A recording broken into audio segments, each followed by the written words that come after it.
सुप्रभात बच्चों। पिछले अंश में हमने देखा कि चंद्रशेखर वेंकट रामन के लिए ये जो निर्णय था सरकारी नौकरी छोड़कर एक कम वेतन वाली, कम सुविधाओं वाली विश्वविद्यालय की प्रोफेसर की नौकरी करना, मगर फिर भी वे सरस्वती के उपासक थे और इसीलिए उन्होंने ये कठिन निर्णय लिया और कम सुविधाओं वाली, कम वेतन वाली प्रोफेसर के पद को उन्होंने स्वीकार किया। अब वहां पर जो उनको प्रयोग करने के लिए काफी समय मिल जाता, पढ़ने के लिए, अपने शोध और अध्ययन के लिए काफी समय मिल जाता और इसी तरह से उन्होंने जो रंगों का रहस्य था वो रंगों का रहस्य उन्होंने सुलझाया और इसी रहस्य के सुलझाने के कारण वे विश्व में प्रसिद्ध हो गए।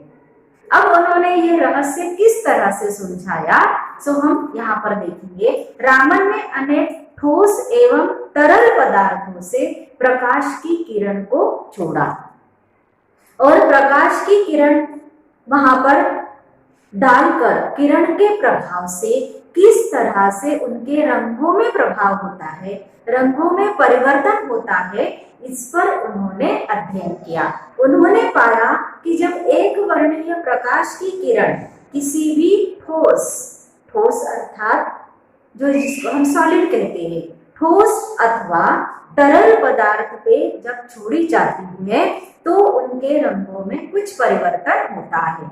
और ये परिवर्तन कैसे होता है, क्या वजह होती है इसकी?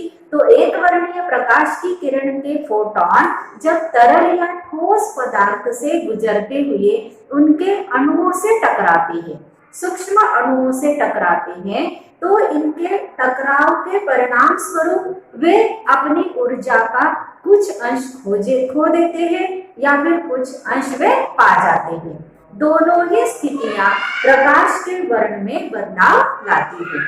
एक वर्णीय प्रकाश की किरणों में सबसे अधिक ऊर्जा बैजनी रंग के प्रकाश में होती है। तो ये जो बैजनी के बाद क्रमशः नीले, आसमानी, हरे, पीले, नारंगी और लाल वर्ण का नंबर आता है।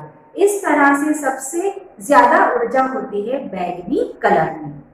बैजनी के बाद आता है नीला रंग, फिर आसमानी, फिर हरा, फिर पीला, नारंगी और सबसे आखिर में आता है लाल रंग। इस प्रकार लाल वर्णीय प्रकाश की ऊर्जा सबसे कम होती है।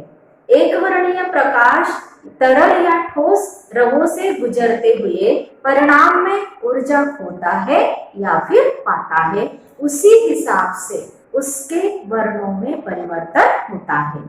रामन की खोज भौतिकी के क्षेत्र में एक क्रांति समान थी और इसका परिणाम यह हुआ कि प्रकाश की प्रकृति के बारे में जो आइंस्टाइन के विचारों को जो प्रायोगिक तत्व थे उसका प्रमाण भी उनको मिल गया।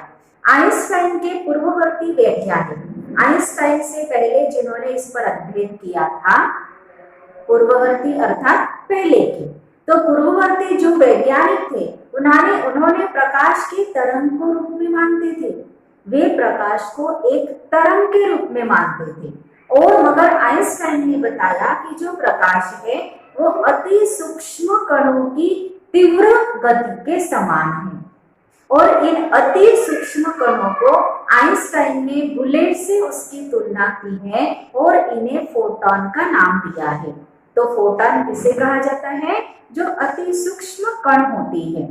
रामन के प्रयोगों ने आइंस्टाइन की धारणा का प्रत्यक्ष प्रमाण उनको मिल गया, क्योंकि एक वर्णीय प्रकाश के वर्ण में परिवर्तन यह साफ तौर पर प्रमाणित कर दिया, क्योंकि और प्रकाश की किरण तीव्रगामी सूक्ष्म कणों के प्रभाव के रूप में व्यवहार करते हैं।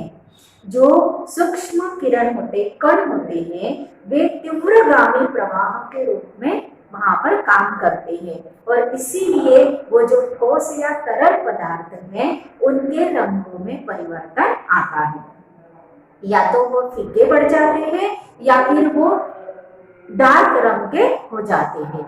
रामन की खोज की वजह से पदार्थों के अणुओं और परमाणुओं के अतिरिक्त संरचना का अध्ययन सहज हो गया और ये जो रामन का प्रभाव है, रामन की खोज है, इससे उनका जो अध्ययन है, संरचना का अध्ययन। किसकी संरचना का अध्ययन? अणुओं और परमाणुओं की जो आंतरिक ऊर्जा होती है, आंतरिक उनकी संरचना होती है, उनका जो अध्ययन है वो सहज हो गया।